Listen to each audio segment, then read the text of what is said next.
Okay, so we're going to be talking about factor by grouping. So some of the important things that we need to know first.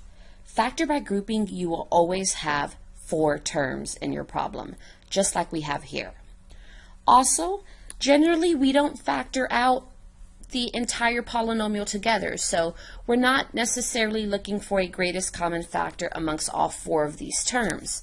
Now, what do we do then? So, taking a look at the title here, this is called factor by grouping. So what we actually do here is we group this problem. And what I mean by that is we're going to group our first 2 terms, and we're going to group our second 2 terms, and we're almost going to split up our problems. So step 1, group your terms. Step 2, factor out a greatest common factor from each one of these groups. So what I'm going to do here to start off with is I'm actually going to cover our second grouping up so that we can take a look at our first grouping here. And what we want to do is factor out a greatest common factor. So taking a look at 7m plus mn, we're looking for a greatest common factor. So we obviously don't have one with our constants. We have a 7 and a 1. The only thing in common there is a 1, and we don't want to use that. So we need to take a look at our variables. And remember, when it comes to the variables, each term must have that variable. So if I have an m here, I need to look for an m here, which I do have. I do have this n sitting over here, but because I don't have an n in that first term, I do not have an n in common, which means it's not a greatest common factor. So it looks like the only thing I have in common is this m right here, and they're both to the first power, so that means that I can factor out that m. Okay, so when we factor out the m, so we've stated that m is the greatest common factor, so what we're going to do is we're going to pull that out, but to figure out what we have left over here, we actually have to factor it out, which means we need to divide it out. So remember, factoring out a greatest common factor has the same effect as dividing that greatest common factor out from your polynomial. So here we used our first 2 terms, so those first 2 terms, we must divide out that m. In order to do that division, we need the quotient rule. And the quotient rule says that we can divide like bases, and now what that means is like an m divided by an m, or if we had an x over an x, we can use the quotient rule in order to do that division. So let's take care of the numbers first. So here we have 7 divided by 1, which is just a 7. And using the quotient rule here, we would use m to the first over m to the first. So quotient rule tells us to subtract exponents. 1 minus 1 is 0, which means m goes away. Or better yet, remember we do have a rule that says anytime we have the same thing over itself, it equals 1. So we have m over m, that cancels. Drop down the plus sign and let's divide out our next term.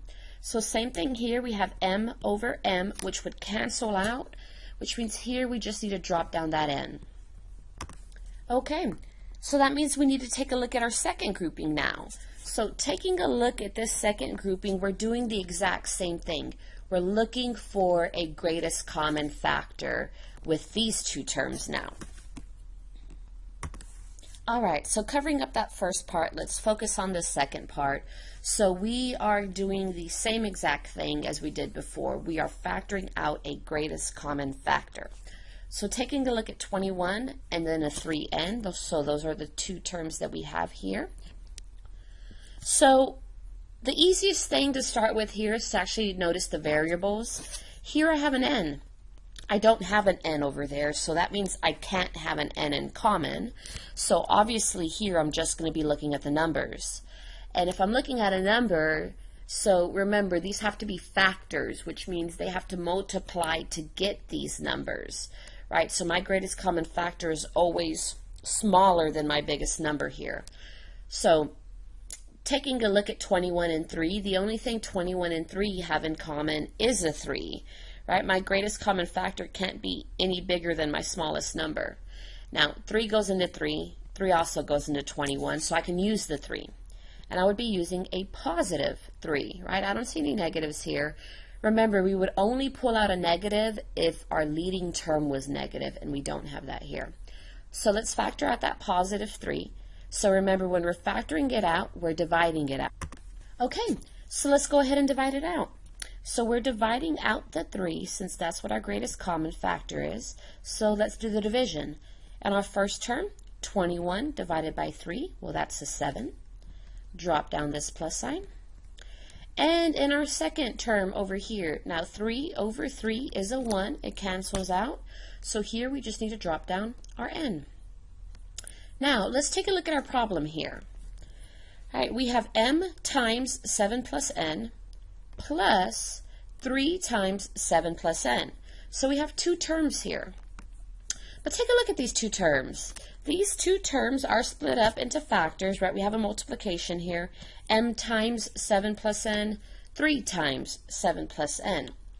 Now when it comes to factor by grouping, what we are hoping for after grouping these terms up, finding the greatest common factor, and factoring that out, what we are looking for is exactly what we are left with here. Look at this. Notice these two factors that we have here, 7 plus n, 7 plus n. That is exactly what we are wanting. We are looking to have the same exact factor left after using or after factoring out a greatest common factor. Now, what do we need to do next? Now, noticing that we do have the same exact factor, what we're going to do is we're going to factor out the greatest common factor one more time. Okay, so since we have 7 plus n in common as a factor, we're going to factor that out. So we're going to pull out the 7 plus n here to the front, and we're going to factor that out of our polynomial.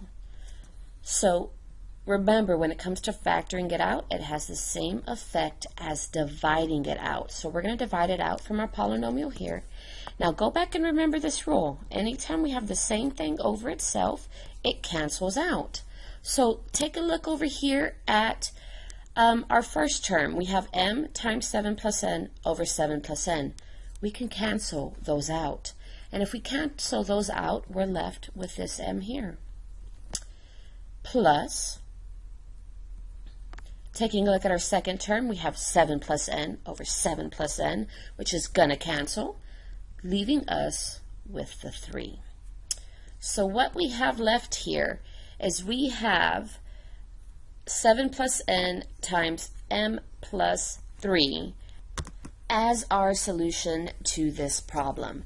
So essentially, factor by grouping is just factoring out the greatest common factor. You would be left with the same exact factor, which you can then factor out one more time, and then you're done. So factoring out the GCF, just double time.